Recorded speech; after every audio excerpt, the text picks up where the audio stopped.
queima no meu coração e eu trouxe essa palavra a quem você está escutando. E a gente vai falar sobre um cara chamado Roboão. E o texto base vai ser em 1 Reis 12. Eu vou dar uma resumida sobre a história de Roboão. Roboão, ele era filho de Salomão e, segundo a Bíblia, o homem mais inteligente que teve. E ele tinha tudo para dar certo. Filho de um rei, ia assumir o trono. E o que aconteceu?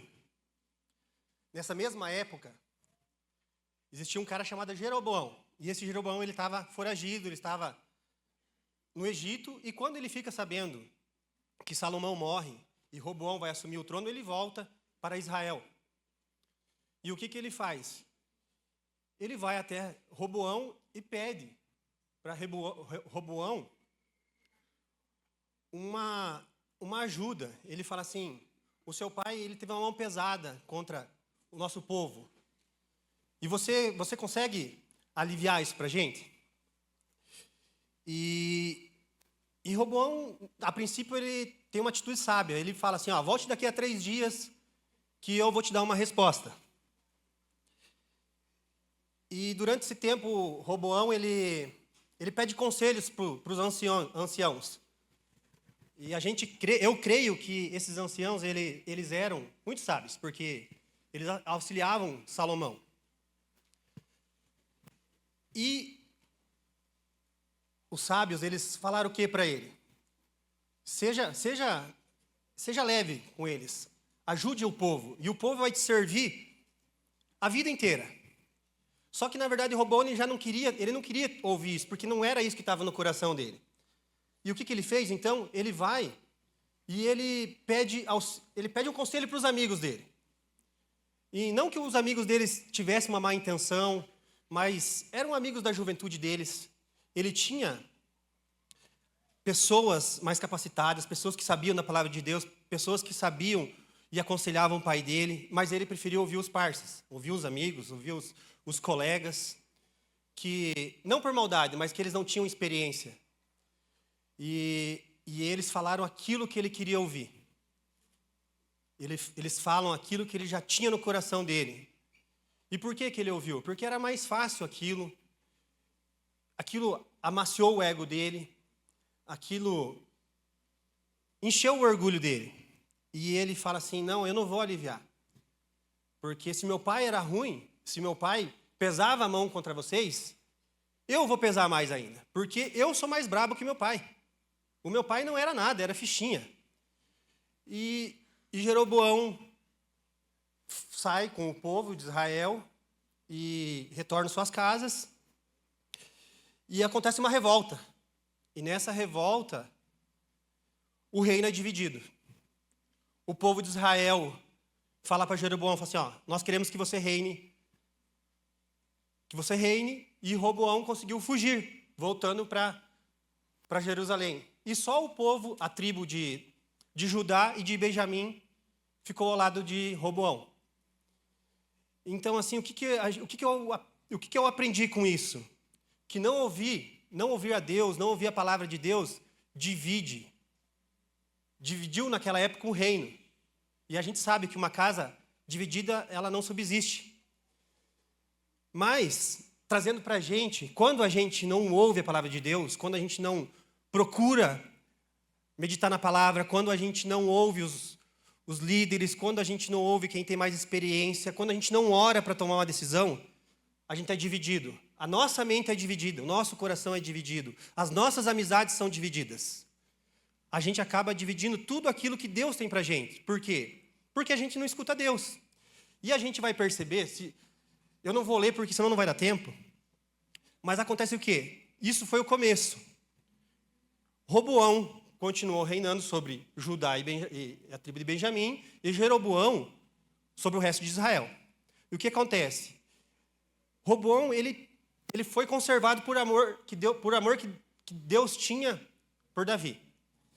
Mas além do reino ser dividido, ele perdeu a herança que Deus tinha dado para ele. Porque o mais E o mais triste ainda é que é o seguinte: aquilo que era para ele foi dado à mão de outra pessoa, que fez muitas coisas que não eram agradáveis a Deus. Então, assim, quando a gente não ouve a Deus, além da gente se dividir, a gente está perdendo aquilo que Deus tem para a gente. E isso vai acabar caindo, talvez, na mão de alguém que não esteja preparado como a gente.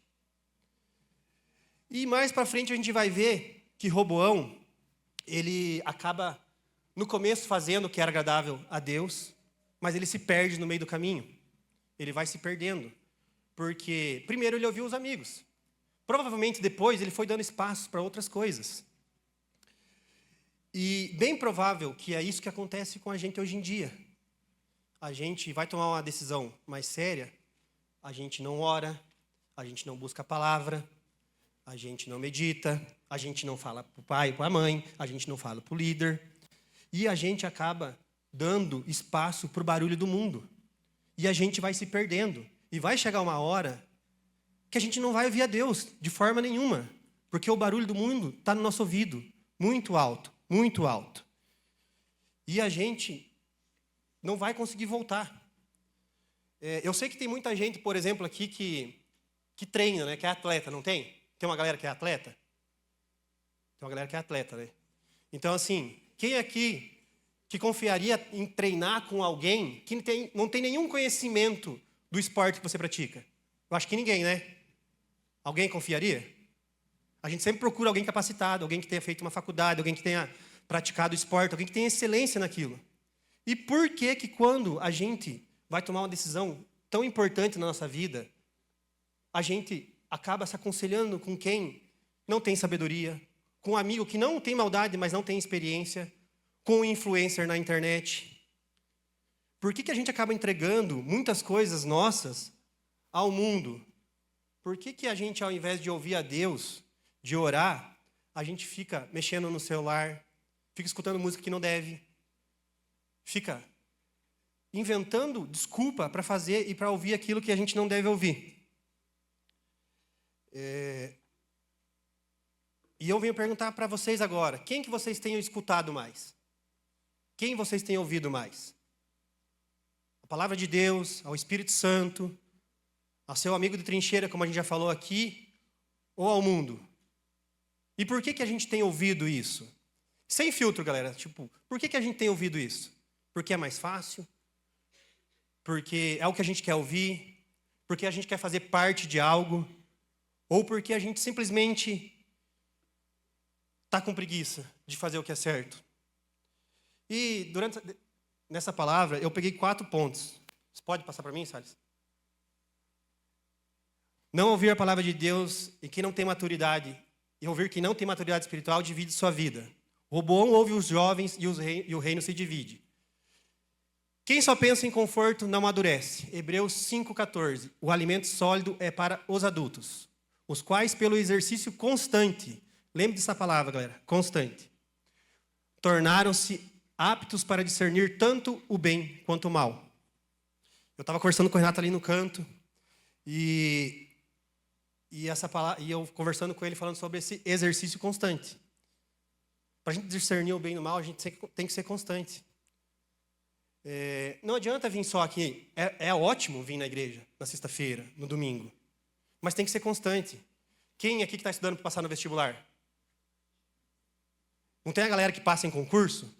Não tem? São os concurseiros? E o que eles fazem para ser concurseiro? Eles vão no cursinho só no sábado? Não, né? É algo constante. É algo recorrente. Outra coisa que eu estava pensando, e eu pensei na hora que o Renato falou aqui em cima sobre o Corinthians. Eu sou Corinthians, quem que é Corinthians? Deus é bom, né? Deus salva até os corintianos, para vocês verem. Agora, o maior rival do Corinthians é o Palmeiras, certo? É o Palmeiras. E um corintiano, você acha que o corintiano acompanha coisas sobre o Palmeiras? Você acha que o corintiano veste uma camiseta do Palmeiras? Você acha que o corintiano vai assistir o jogo do Palmeiras? Você acha que o corintiano para no domingo à tarde e fala assim, não vou assistir o jogo do Palmeiras? Não para. Se ele é corintiano em casa, no domingo, e se ele sai na segunda-feira com a camiseta do Palmeiras, ele é corintiano? Se ele sai falando para os amigos dele que ele gosta mais do Palmeiras do que o Corinthians, ele é corintiano? Se a gente é fiel no esporte, por que a gente não é fiel com Deus? Por que a gente fala que a gente é cristão e a gente veste a camiseta, por exemplo, se fosse do concurso Start, a vaga é minha, mas na segunda-feira a gente não estuda? Na segunda-feira a gente ouve e torce para outro time. Algo de errado não está certo nisso.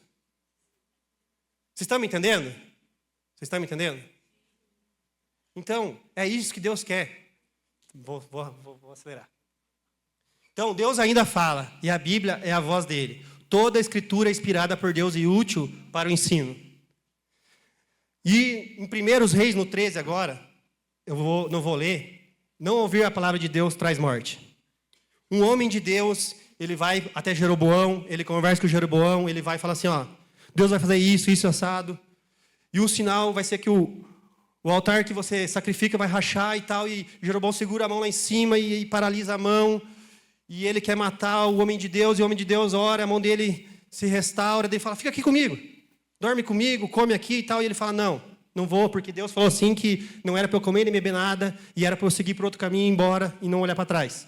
E ele está indo, e um profeta, não fala que era um homem de Deus, o profeta vai, encontra ele e fala assim, cara, vamos lá para minha casa. Vamos lá, dorme comigo lá, come lá e tal. Ele fala, não, Deus falou para mim não, mas Deus também falou para mim. E ele ouve o profeta. E ele acaba morrendo. Mano, ele ouviu Deus. Deus falou com ele. Falou, não come, não beba. Mas alguém veio e falou para ele que era um enviado de Deus, e ele acreditou. E quando a gente ouve, quando a gente não ouve a Deus, quando a gente ouve algo ou alguém que se diz e fala aquilo que a gente quer ouvir, isso traz morte. Quantas vezes que talvez a gente sabe o que Deus tem para nós, a gente sabe que aquilo é errado, mas a gente troca a verdade de Deus por fofoca. A gente troca a verdade de Deus por ser aceito. A gente troca a vontade de Deus simplesmente porque todo mundo faz. E é a hora da gente se posicionar e decidir ouvir a Deus. E como que a gente ouve a Deus? Lendo a palavra, orando, escutando louvor, vindo na igreja, praticando todo dia, galera. E eu vou encerrar, e eu acho que vocês devem ter ouvido muito isso, que vocês são a geração do futuro. Vocês não ouvem isso direto? Vocês são o futuro do país, vocês são o futuro da nação, vocês são o futuro do povo de Deus. Gente, vocês não são o futuro, vocês são o presente de Deus. Vocês estão aqui para agir hoje, vocês estão aqui para ser sal e luz na escola de vocês, do jeito que vocês estão, mas vocês têm que estar com o coração de vocês aberto, disposto. Vocês têm que estar buscando a Deus, não daqui um ano, é hoje, é agora. Vocês chegam onde eu não chego, vocês chegam onde o Renato não chega. E é isso que Deus quer de vocês. Ele quer que vocês estejam dispostos agora. O Renato falou para mim assim, Jefferson, você está pronto? Eu falei, não estou pronto, Renato. Não estou pronto. Mas Deus falou para eu vir, eu vou vir. E é assim, é isso que Deus quer da gente. Se a gente for falar assim, não, eu vou esperar para estar pronto, a gente nunca vai estar pronto. A gente é preguiçoso. A gente tem medo, a gente quer ficar no conforto. E Deus não está preocupado com o teu conforto. Ele está preocupado com o teu caráter. Ele quer que você amadureça. Ele quer que você cresça. E hoje, eu falo para vocês, hoje é dia de crescer e de dar fruto. Valeu, galera.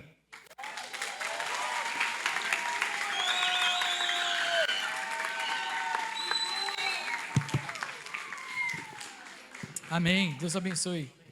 Aleluia. Espero que Deus tenha falado no seu coração. Mas não acabou. Ainda tem mais. Chama a Regina aqui. Vai, Regina! Amém. Senhor Deus, nós queremos agradecer pela vida da Regina. Pedir a sua bênção sobre ela, Pai, que o Senhor possa falar aos corações. Assim como o Senhor usou a vida do Jefferson, na vida de cada adolescente que está aqui. Que o Senhor também, Senhor, use a vida dela poderosamente.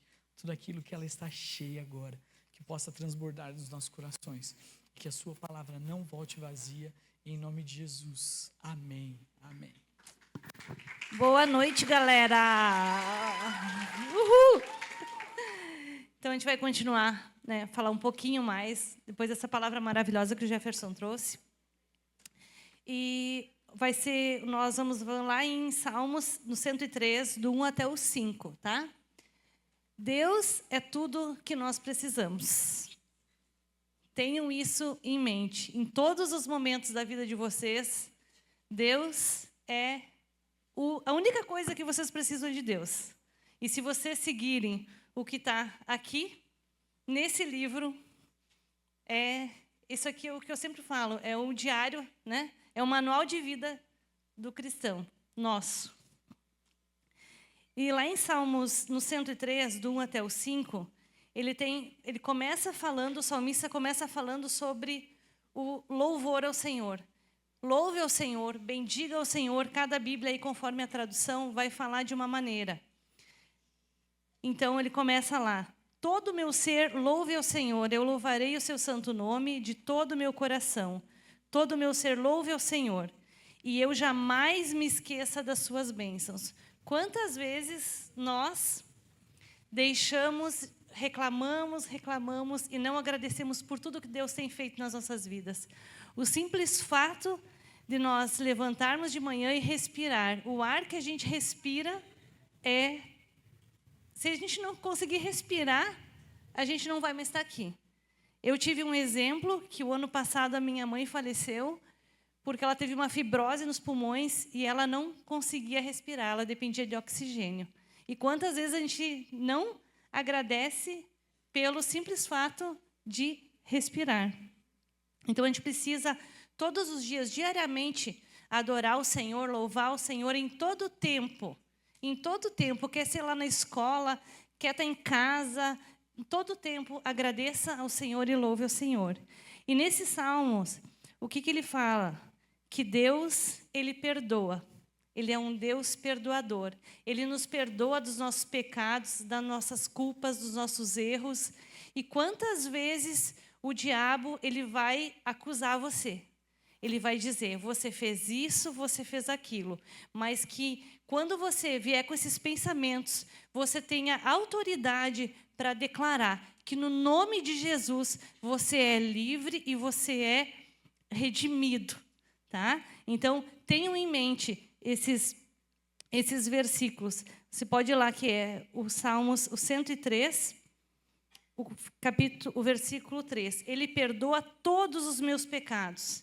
Ele está falando de todos os pecados. Ele não está falando que ele perdoou um pecado, mas são todos os pecados. Só que aí, ele começa... Aí você também tem que fazer uma coisa para Deus perdoar. A gente precisa se arrepender e nós precisamos confessar. Porque Deus não vai perdoar se você não confessar. Se você não tiver coragem para confessar, Deus não vai perdoar. Mas se você tiver coragem de se humilhar diante do Senhor e confessar, Ele vai perdoar os seus pecados. E aí, de novo, né? Peça perdão, se arrependa e louve ao Senhor. Adore ao Senhor. Pode passar, Salles.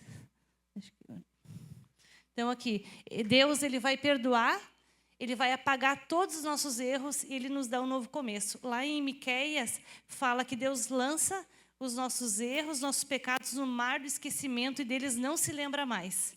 E aí, Deus nos dá um novo começo. É tempo aí de recomeçar. Esqueceu o que ficou para trás, página virada, né? Vira a página do caderno e começa de novo. E aí, o próximo ponto, que está no próximo slide, vai falar que Deus cura. Deus ele traz a cura e Ele traz restauração. E Deus vai trazer a cura física, emocional, da mente e do coração. Às vezes, talvez, você não tenha uma doença física aqui, mas talvez o seu coração está machucado. O seu coração está quebrado. E o nosso Deus é um Deus que cura. Talvez você está com a mente machucada. Talvez você tenha sofrido ou está com algum problema, mas Deus é um Deus de cura. Ele cura em todas as esferas. Qualquer coisa, Deus cura. e Ele vai restaurar. E quando Deus nos cura, nós também precisamos testemunhar. Deus é o Deus que cura lá no passado, assim como Ele curou a mulher de um fluxo de sangue. Ele é o Deus que está aqui, que pode te curar, se a gente tiver fé. Então, nós precisamos ter fé. E nesse salmo aqui, então, ele fala ali que Ele cura todas as minhas enfermidades. Uma coisa que me chamou a atenção nesse texto é que Ele perdoa todos os meus pecados. Ele cura todas as minhas doenças, se nós nos arrependermos. E aí, então, tem sempre esse se, né? Se eu fizer alguma coisa, Deus, Ele pode fazer, mas Ele não vai invadir. Ele não vai chegar em você e vai pedir para você. Ele vai querer que você abra o coração. Mas Ele está presente nesse lugar, esperando você abrir a sua boca para confessar o seu pecado, para pedir para Ele, para falar para Ele o que você precisa. O próximo passo, ali então, né, que Deus Ele cura o corpo, a alma, a mente e o coração, e Ele é o médico dos médicos. O próximo ponto, Deus resgata. Deus é um Deus que resgata. Ele nos salva lá do pecado, da tristeza, nos traz de volta para perto dEle. E aquele que, de repente, hoje, nessa noite, chegou aqui, que, de repente, veio por vir para encontrar os seus amigos, ou aquele que veio, eu vou porque meu pai me obrigou, porque minha mãe me obrigou, aquele que talvez chegou aqui há um tempo atrás, que estava com aquele coração queimando, e hoje, de repente, está com aquele coração, tipo, estou aqui por vir. Deus pode te resgatar e te colocar essa chama ardente, queimar o teu coração nessa noite. E aí, mesmo quando alguém, de repente aqui, ou a gente está achando que para mim não tem mais solução, o problema que eu estou passando não tem mais solução, mas Deus, Ele vai lá e te resgata. Um exemplo que aí é literal, quando a gente diz, que Deus tirou do fundo do poço. José estava lá no fundo do poço e Deus foi lá e resgatou ele e colocou ele como governador, porque ele foi fiel. Então, a gente precisa ter fé. E aí tem um outro ponto lá na Bíblia que fala em Salmos também, que ainda que a mãe se esquecesse do filho, Deus não se esquece dos seus. Por mais que, às vezes, na sua casa, de repente, que você não é amado, na sua escola, de repente, você sinta aquele rejeitado, aquele abandonado, Deus não se esquece de você. E aí é uma outra coisa que o Satanás ele começa sempre a colocar a culpa, que você não é ninguém, ou que você é desprezado, mas a gente precisa ter, como eu falei, ter a autoridade de declarar que eu sou filho amado, eu sou filho de Deus. E aí, no próximo versículo ali, ele fala que Deus coroa. Então, a gente falou que Deus, Ele perdoa todos os meus pecados, Ele cura todas as minhas doenças, Ele me resgata da morte. E Ele me coroa de amor e misericórdia. O que Deus fez por nós? O presente mais precioso que nós ganhamos, quando Jesus entregou a sua vida para me salvar e para salvar você. Então, esse é um presente grandioso. Deus nos coroa, Ele nos dá uma nova dignidade, nos dá uma nova vida quando a gente se entrega. Diz, eu aceito Jesus como meu Senhor Salvador. Eu me rendo, eu me entrego. E eu louvo e adoro a Deus todos os dias da minha vida. E aí, lá em Romanos 8:37, fala que nós somos mais do que vencedores por meio daquele que nos amou. E que todos os dias você possa declarar que você é mais do que vencedor. Por mais que, de repente, alguém vai te dizer que você não é ninguém, que você é um incapaz, ou que você não faz nada de certo, tenha isso em mente. Eu sou mais do que vencedor, porque Deus me amou. E eu sou filha amada de Deus. E aí, para quem aí entra um ponto, Para quem não fez o 30 semanas, faça o 30 semanas, porque nós somos filhos amados de Deus. E Deus nos dá, então, uma nova vida. E nós precisamos declarar todos os dias. Deus nos dá uma identidade de filhos do Rei e Ele promete uma vida eterna. Então, você e eu, nós somos filho do Rei.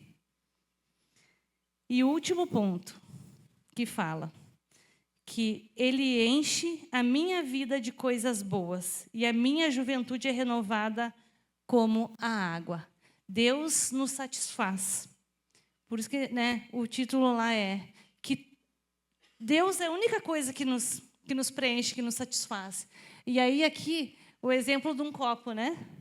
Se o teu copo, pense em vocês, como é que está o copo de vocês? A vida de vocês simboliza o copo. Está cheia ou está vazia? Se ele estiver cheia com essa água, uma água transparente, uma água cristalina, ele está cheio do Espírito Santo. A tua vida está cheia de Espírito Santo.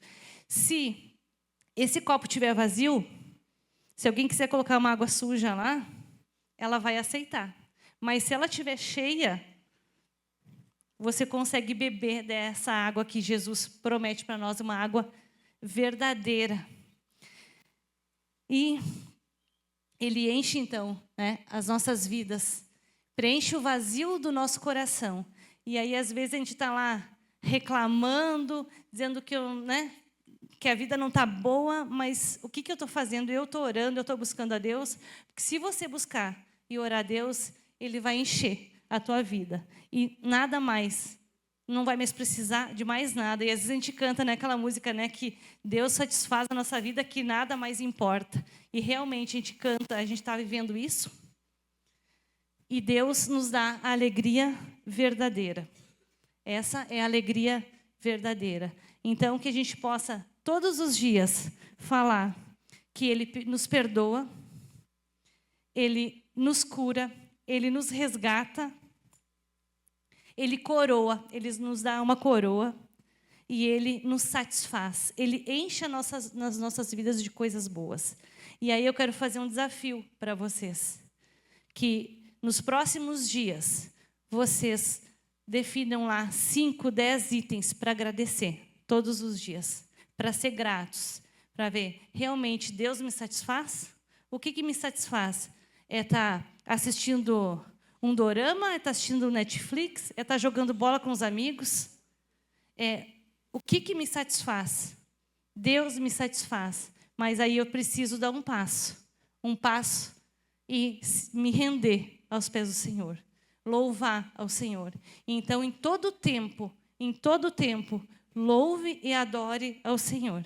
Que aí Ele vai satisfazer a sua vida, satisfazer as nossas vidas e nos renovar. Ele vai te renovar todas as manhãs para te sair de casa e enfrentar um leão. E Deus é fiel. E essa é a minha palavra dessa noite. Vamos se colocar de pé?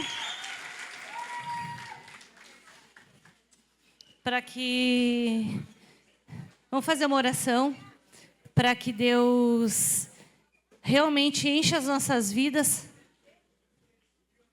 Deixa eu orar aqui com você.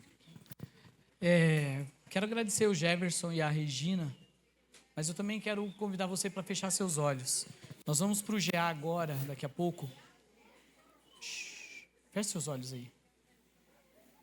A Regina falou que Deus é um Deus de perdão, que Deus é um Deus que lança os nossos pecados no mar do esquecimento, que Ele tem uma água limpa para você, Ele tem uma vida para você. Mas também ela falou de reciprocidade, ela falou da palavra muito importante, ela disse do se. Se. Se você entregar, se você fizer, se você confiar, se você andar, se. Hoje Deus quer convidar você para fazer um compromisso com Ele.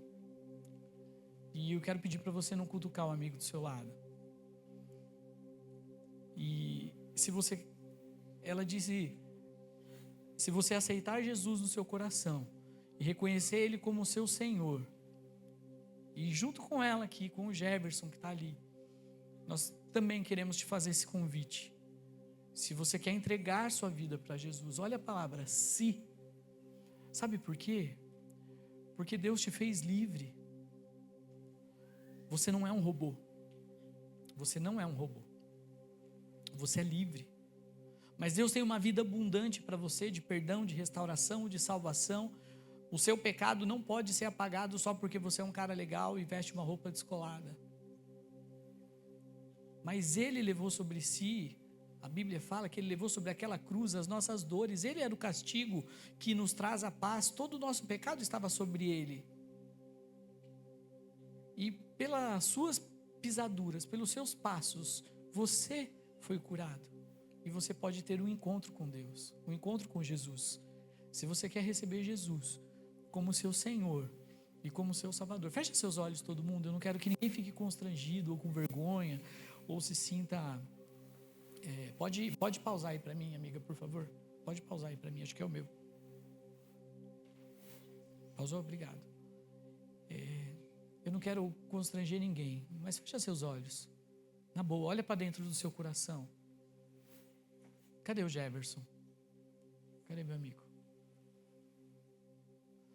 Nós queremos convidar você para receber Jesus no seu coração. Se você ainda não teve um encontro com Ele, se você veio aqui pela primeira, segunda, ou se você ainda não tem certeza da sua salvação e você precisa ter essa certeza, você precisa ter essa certeza. Quero convidar você para repetir essa oração comigo. Não cutuca o seu amigo agora não, fica de olhos fechados. Deus, em nome de Jesus, repete comigo essa oração. Senhor, só você que quer receber Jesus como seu coração, pode falar baixinho aí. Senhor, nessa noite, eu reconheço que eu sou pecador e te convido para morar em meu coração. Eu te peço, escreve o meu nome no livro da vida, me faça seu filho, perdoa os meus pecados, me recebe e transforma a minha vida, transforma a minha história, em nome de Jesus, amém. Se você fez essa oração pela primeira vez, você pode levantar sua mão aqui em cima, eu quero te ver, eu quero reconhecer você. Se você fez essa oração pela primeira vez, amém. Mais alguém desse lado? Se você fez essa oração comigo, amém, ali atrás, desse lado, amém. Mais alguém? Amém, amém. Shhh. Amém. Deus te viu aí. Vem cá, Jefferson. Eu quero fazer uma segunda oração. Se Deus falou com você através dessas palavras e você está com o seu coração distante do Senhor, mais uma vez eu vou pedir para vocês fecharem os olhos, porque eu não quero expor nenhum de vocês. Não quero que o seu amigo do lado fique te julgando. Eu sei que ele não vai te julgar, mas é para você se sentir mais à vontade. Deus, Ele sonda, a Bíblia fala que Ele sonda e Ele conhece o seu coração. Mas agora você quer abrir seu coração para Ele e dizer, Senhor, eu estava distante, eu tenho andado distante. E às vezes eu sou um filho de Deus aqui dentro, e lá fora eu tenho vivido uma vida dupla. É como o Jefferson falou, às vezes eu visto a camisa do Corinthians dentro de casa, e lá fora eu visto a camisa do Palmeiras. Eu sou duas caras, mas eu não quero ser duas caras, Senhor. Eu quero ter uma vida entregue ao Senhor. Se você precisa se consertar com o Senhor, faz um sinal com a sua mão lá no teto, que eu quero ver você também, eu quero orar com você. Eu preciso me consertar. Senhor, eu já levantei fica com a sua mão para o alto. Senhor, eu já levantei minha mão umas 500 vezes. Mas, Senhor, eu levanto a minha mão pela 501 vez. Porque a sua palavra me garante que o Senhor está com os braços abertos para me receber. O Senhor é longânimo, o Senhor é paciente, o Senhor é paciencioso, o Senhor é amoroso. E, Senhor, que essas mãos levantadas sejam contempladas pelo Senhor, Pai. E que não seja só mais uma vez, não seja a 100ª vez, mas seja a última vez, Senhor, de reconciliação. Que seja, Senhor, que seja uma decisão verdadeira em nome de Jesus. Senhor, toca a vida desses adolescentes, ó Pai, de forma poderosa. Toca a vida desses adolescentes de forma, Pai, que eles possam sentir a sua presença e se constranger com o pecado. Envia eles, Senhor, nos lugares onde a gente não pode chegar, mas eles estão lá, Pai. Firma os pés deles sobre a rocha, que o mundo não seja mais agradável do que a sua presença, do que este lugar. Afinal, na sua presença é o lugar que eu mais gosto de estar. É na sua presença, é o lugar que nós mais amamos estar. É nesse lugar que eu não quero nunca sair. É nesse lugar que eu quero crescer, é nesse lugar que eu quero ter os meus melhores amigos, entregar os meus melhores anos, quando eu tiver os meus filhos, é aqui neste lugar que eu quero estar com eles. Senhor, eu me reconcilio agora com o Senhor, peço perdão pelos meus pecados. Senhor, novamente, eu venho com essa cara e te peço perdão pelos meus pecados. Senhor, escreve meu nome se for necessário no livro da vida, se você ainda não entregou sua vida ao Senhor, mas Senhor, conecta novamente esses corações ao Senhor. Em nome de Jesus, Pai. Que eles possam ter nojo do pecado, Senhor, e uma vida direcionada pelo Espírito Santo, em nome de Jesus. Em nome de Jesus, nós dizemos amém. Amém. Você pode aplaudir o Senhor? Aleluia. Tamo junto.